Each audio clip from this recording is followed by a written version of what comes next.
This is a journey. Let me take you on a journey. There will still be The journey. New sheriff in town, and his name is The Journey. Journey. This thing is bigger than Nino Brown. This is The Journey. The journey. What is it that moved you? The Journey. The Journey. The Journey. The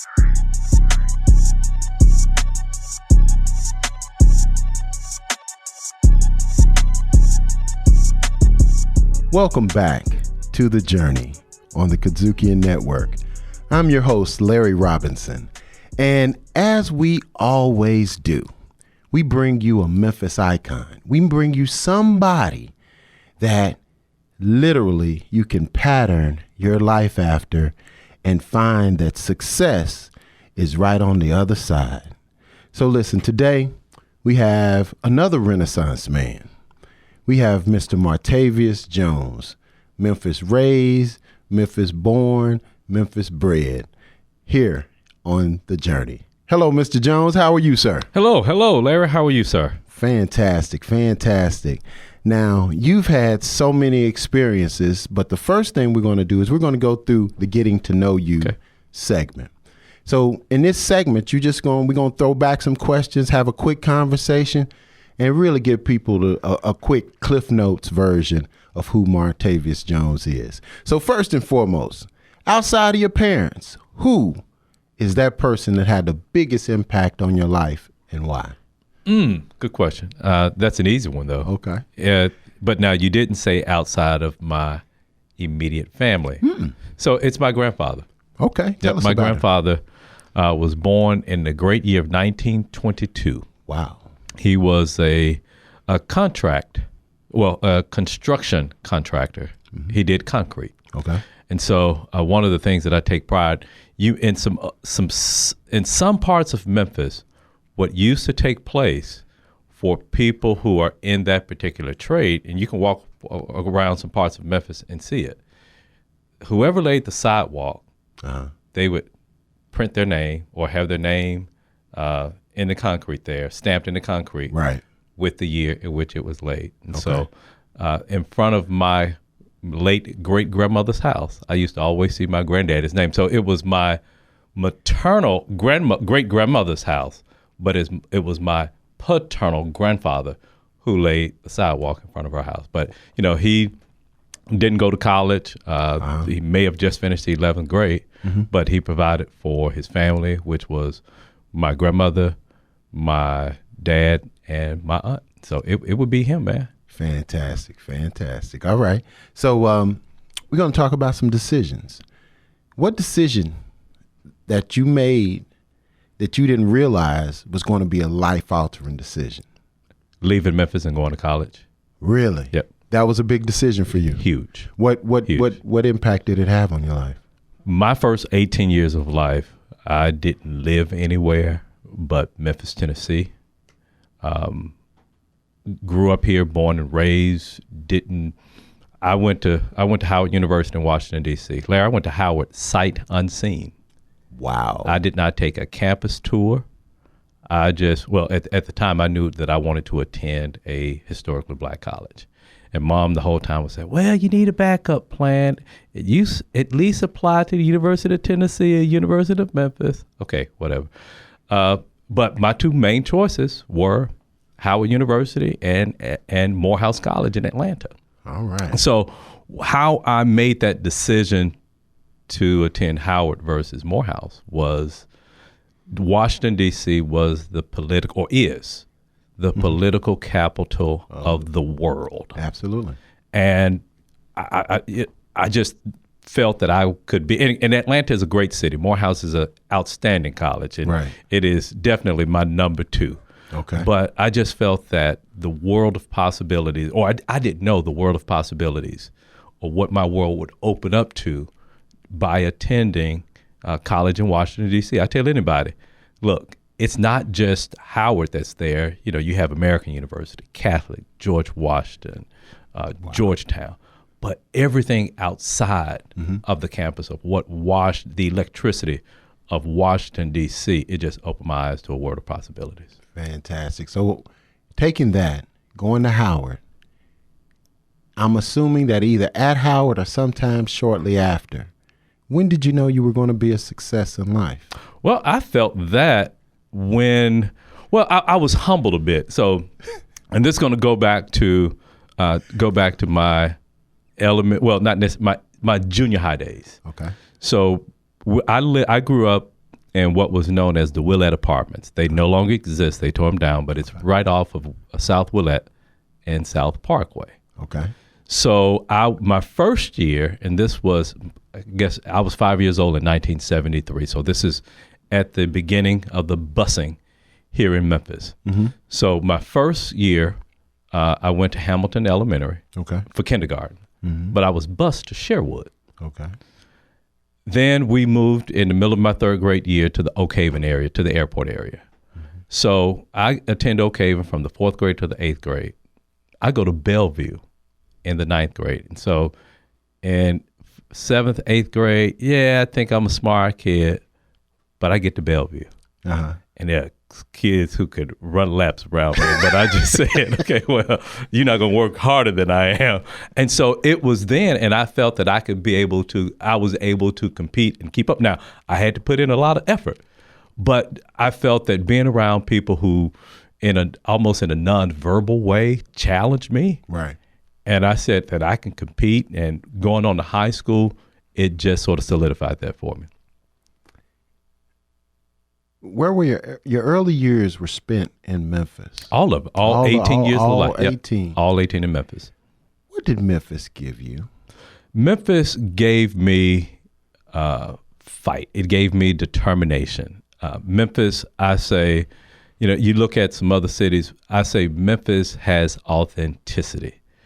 I have a dog now, but my first dog that I had, Memphis gave me soul. I named my first dog as an adult Soul after Memphis, man. And so Memphis gives you that grit. It gives you that determination. It gives you that confidence to feel like you can compete with anybody, anywhere. What's your why? Why do you get up every day? Why do you go fight that fight every day? Well, I guess when we talk about that, that's going to sort of get into my professional life. Okay. And I've been, for the past 26 and a half years, almost 27 years, I've been a financial advisor. Okay. And I didn't necessarily know how small my thinking was until I got into this business and learned about wealth. Mm-hmm. And so my why is to increase the prosperity and to educate clients, people, anybody that will listen to me, and just realize the importance that wealth provides to people. I just think about the fact that a lot of our challenges, if you look at the wealth of the Black community right now, it's not because we don't work harder. It's not because we're not smarter. But so much wealth is inherited, and I don't think that our community realizes that, and we've not been educated enough to learn about wealth. So my why is to educate our community so we can be a more prosperous community. I try to do that with everybody that I come into contact with. Every kid has dreams of who they will be in the future. How different are you from your dreams of your childhood? I think I'm vastly different because my world, if looking back on it, my world was so small, Larry. Okay. I remember speaking to a group of people one time. It's probably about 8-10 years ago, and some of the people in the room were parents of my contemporaries, parents of my friends, and so I said, you can probably go to your children that know me. And now I'm sort of delving into my political career. And I probably, if we had this designation in our yearbook to say who was least likely to be an elected official, I probably would raise my hand, or my smiling picture, cheese would have been in the yearbook. Because I had no way, if you were to say to me, well, Martavius, one day you will be an elected official, whether you're living in Memphis or living wherever, I just would have never dreamt that at all. Now, I did have an inkling that I wanted to be a business owner and an entrepreneur. So that's not too far from what my aspirations or goals were. But the fact of holding political office, man, nah. Would And have never dreamt that. you're a man with many experiences. And on the journey, we want to make sure and highlight those experiences. But I want to know, when did you first realize, the moment you realized you were black? That goes back to my Oak Haven days. Okay. And Oak Haven at one time was a county school. You know, Memphis's expansion has gone eastward over time. And so when I attended Oak Haven was, and you know, schools are a little bit different now. You had K through 12, and then you had 7th graders and 7th through 12th graders all on the same campus. So Oak Haven occupied a huge city, couple of blocks, well, what would be the equivalent of a couple of blocks, many acres. So you had 7 through 12, you had K through 6. So probably, and I forget whether or not I'm in the 7th or 8th grade, and it may have been an instance before then that may have happened before then. I just don't recall those. But one that really stuck out was I was probably in the 7th or 8th grade.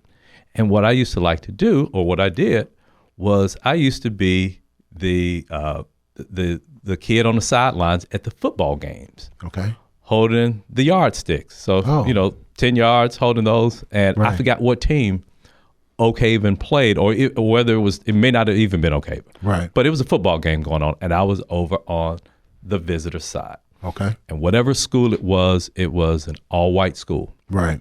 And so at some point, I was wearing my nice little Oak Haven maroon and gold windbreaker. But at some point after the game or during the game, I realized that at the back of my jacket, I'd been spat upon by whether it's one or whatever the case, 2 individuals of this football team. And here I am, just an innocent kid up here, if there's a first down, the referee tells us to go place the whole yardstick game, there. you sitting there with spit on your back. Sitting there with spit on my back, yep. Oh, Yep. wow.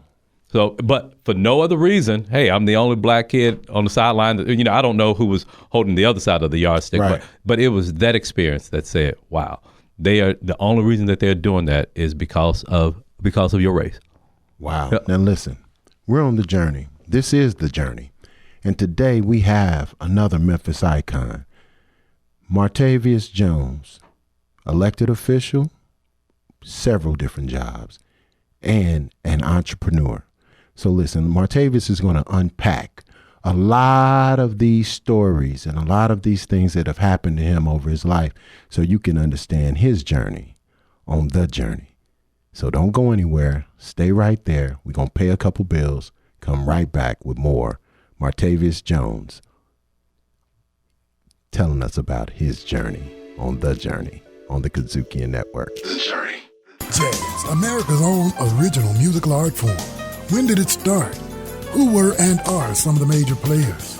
How do you distinguish what kind of jazz you're listening to? We talk about the great and lesser-known artists, songs and tunes, the instruments, and the social impact jazz has had on world culture since its beginning at the start of the 20th century. Riffin' on jazz on the KUDZUKIAN Network. KUDZUKIAN! Welcome back to The Journey. We are here today listening to another great Memphis icon. This icon's name is Martavius Jones. Martavius is sharing with us his life, ups and downs, peaks and valleys, and now he's about to unpack some of those stories. So first and foremost, Mr. Jones, where was your childhood spent? And tell us about the household and how it was made up. Okay. So until the 3rd grade, we lived in the Willett apartments that were located South Willett and South Parkway. Okay. My mom and dad went to Melrose together. My dad was class of 64. My mom was class of 66. So they're prideful Golden Wildcats. And you haven't been in Memphis for a while. People love their high school. Oh, yeah. But they Especially married. them Golden Wildcats. Oh, especially the Golden Wildcats. They married but got divorced when I was 2. Okay. So my mom remarried, and that's when my sister and brother were born. So I was raised 13 years by my stepfather. So we lived over there. And then we, in the Willett Apartments, then we moved out to the Tullahoma, Winchester area, what could be considered Oakhaven area, just a little bit east of the airport. Okay. And I had a fantastic childhood. Fantastic childhood. One of the things that, I Give us a fond memory. Give us a memory. One thing I didn't like about that area, it seemed to be a limited supply of pretty girls in my neighborhood. So I guess whatever part of this area, well, now, at the time we moved over there, weren't many African-American families over there. So you had a lot of the white flight. And I guess the people that moved in after that were the younger professionals who did, well, I say young professionals, but they were just young people, period, who may have had younger children, but no contemporaries of mine. So, my best friend growing up lived maybe about a quarter mile from me. Mm-hmm. It was a great childhood. I remember. Now, he had older sisters and brothers. Mm-hmm. Well, an older sister and older brother. And, I was the oldest of my family. And so I did not have the cool mom. Okay. Kevin had the cool mom and cool dad because I guess his older brother and sister broke them in. So by the time we came along, mom was cool and everything. So spent a lot of time, but just a great childhood. Raised by my stepfather, and one of the things I can say about him and give him credit for, he never let me understand the meaning of step and stepfather. Wow. But now my father, my biological father, moved to California before I was 10 years old. Okay. So I remember going out there to visit one time. He would come home, we'd see him then, but I was, still developed a great relationship with my paternal grandparents. So the grandfather that I talked about was my paternal grandfather. All right. So I was their only grandchild. Right. Because my aunt had poodles.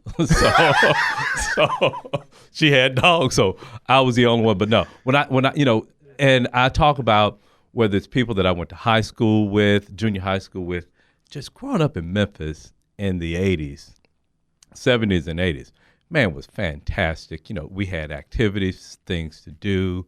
Hold on now. And then we talk, you done stressed out the good part now. And I know every kid has a bad part. What give me a not so fond memory. Well, the not so fond memory was probably just what was going on in the household, because my mom and stepfather divorced because of his drug use.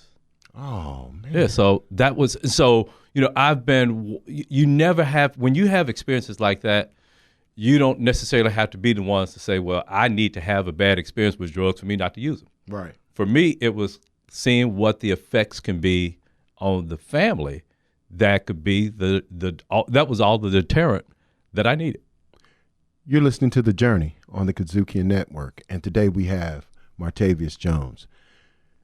Martavius, when you look back at that kid that may have been sitting there with a bowl of cereal, looking at Saturday cartoons, if you could talk to him from who you are today, what would you tell him? What I would really tell him, Larry, is work a little bit harder. Okay.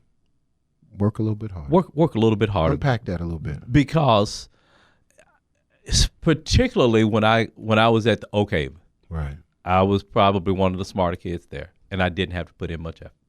All right. Now, once I got to Bellevue, though, but it would have, if you stay ready, you ain't got to get ready. Right.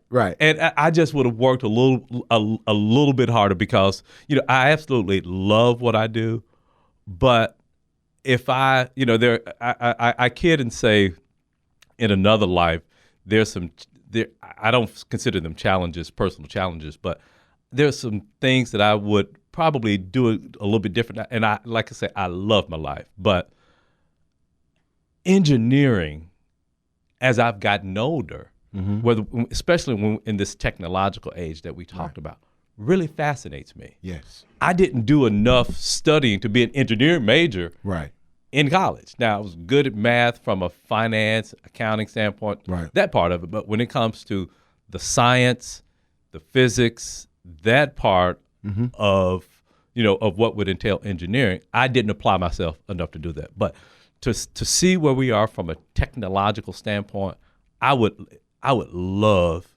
to be in that environment right now. Because I mentioned to somebody, to a client yesterday, it was fascinating for us to have a telephone in the house that didn't have a cord. Now the antenna was a foot long, right? But to go from that to what we have now, I would have loved to have been a part of that, those technological advances to see that. Good stuff. So you talked about Bellevue and how much of an impact Bellevue had on your life transition. And I was only there for 1 year. Exactly. Yeah. Tell me about your transition from Bellevue to Central. What is a memory that really kind of set off your now high school experience? Well, Bellevue was pre-Central. Right. It was, because the normal track for most kids to go to Central, well, you had Snowden that fed into Central. Right. You had Bellevue that fed into Central. But I was, and once I was on the school board. Now here's something that's interesting too. We had Dr. Willie Harrington was the superintendent, right, the entire time that I matriculated through Memphis City Schools, right. And one of the things that he implemented was optional schools. Okay. And I was a product and a beneficiary of the optional school program. But once I was on the school board and really had an opportunity to reflect of what it created, why couldn't, and being a beneficiary of it, it gave me an opportunity to really take a step back and look at it.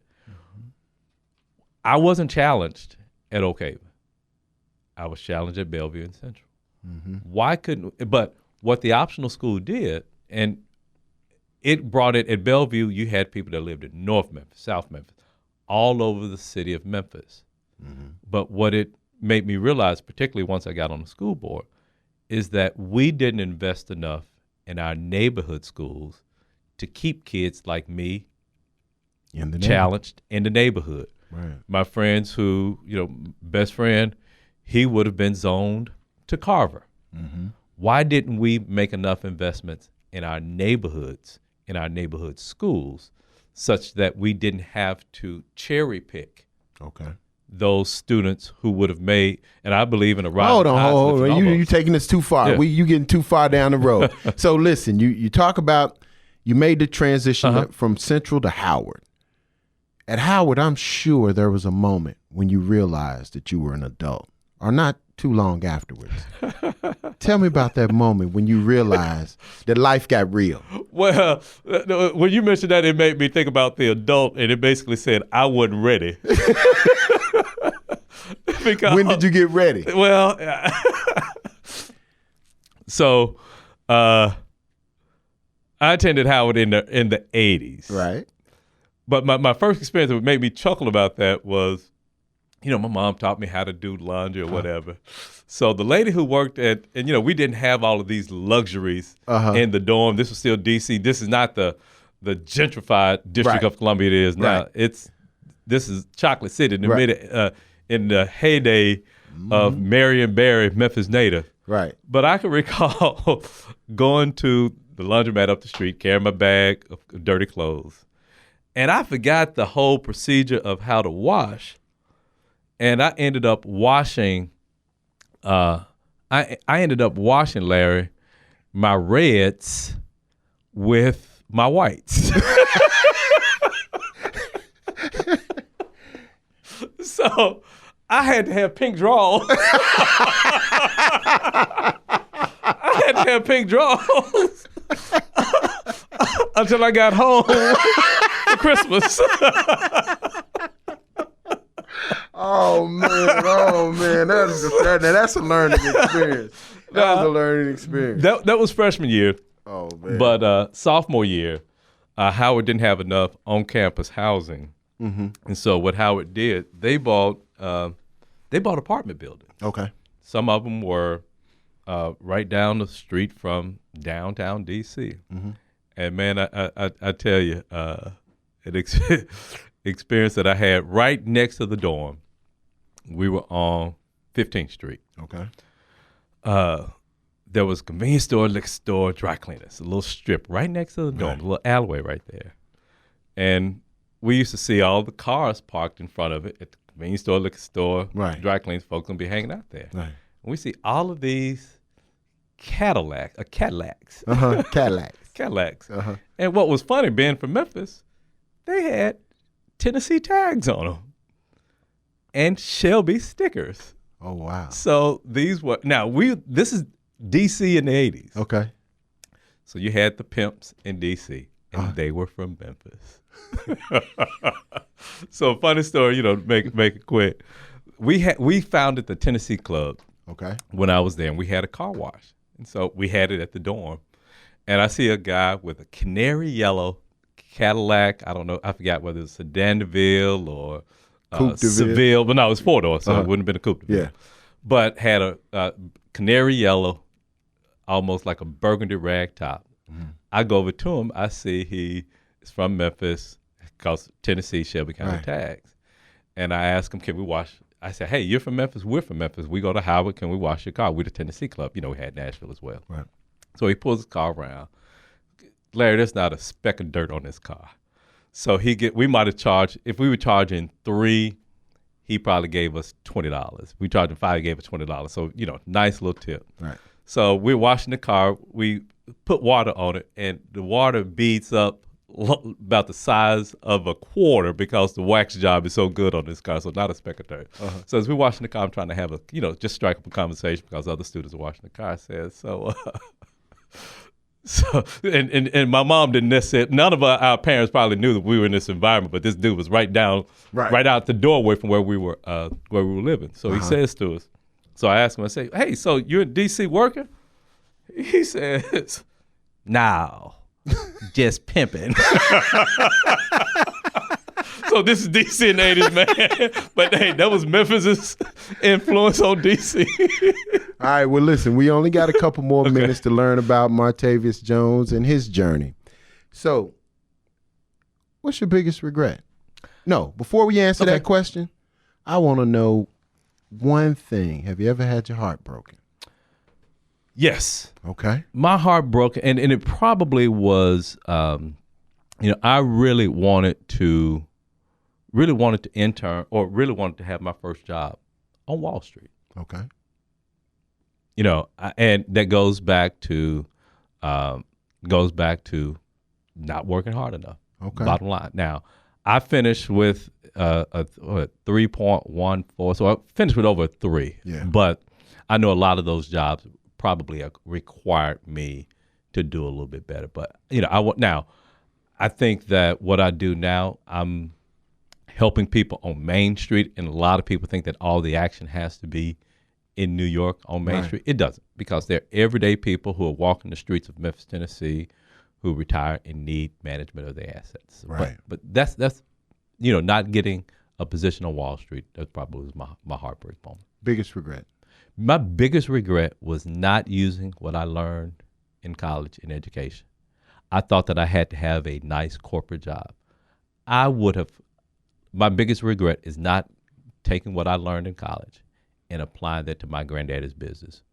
I was living in Connecticut. My grandfather passed in 1992. I was living in Connecticut, so still on my first job. Right. But I think that if I would have applied the concepts that I learned to his business, I could be sitting on a beach somewhere with a nice drink with an umbrella sitting in it right now. But no, that's my biggest regret, not coming back and really building what was a family business into a what could have been a thriving enterprise. Fantastic. Now, as we wrap up this interview on the journey, we always got to ask you to do this for us.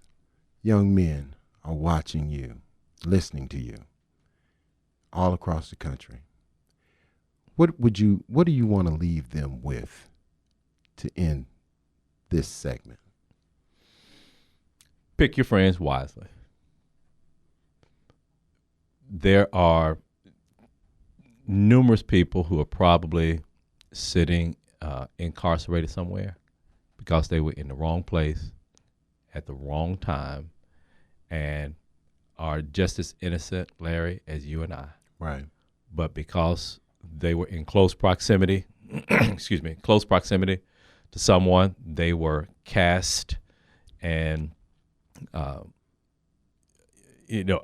paying the consequences based upon the choices that they made then. Because we want to live in a world where we think that there are second chances given. But when you're black and brown, chances are it's hard for us to get a second chance. Absolutely. So the best way, pick your friends wisely, because they're going to be large determinants of some of the things that you do, some of the influences that you have around you. Hang around people who are going to challenge you to do better. Right. I think that my peer group, I don't think that we're in a competition to outdo one another, but we thrive off of lifting each other up. Right. So your friends can be a great determinant of your success. You don't see, you don't see, what's the old saying? You don't see eagles walking around with turkeys. Right. You want to be up there with the eagles. Right. So, Right. pick your friends wisely and pick someone who's going to challenge you and who wants to make you better. We're going to put a period right there. Brother Jones, Martavius Jones, thank you very much for sharing your journey on the journey. And listen, we're going to keep bringing them to you guys. We're going to keep coming with these Memphis icons. So listen, make sure and come back and continue to check with us on the journey. I'm your host, Larry Robinson. This is The Journey on the KUDZUKIAN Network. Take care. The Journey, hosted by Larry Robinson. Executive producer, the Delta Boulay.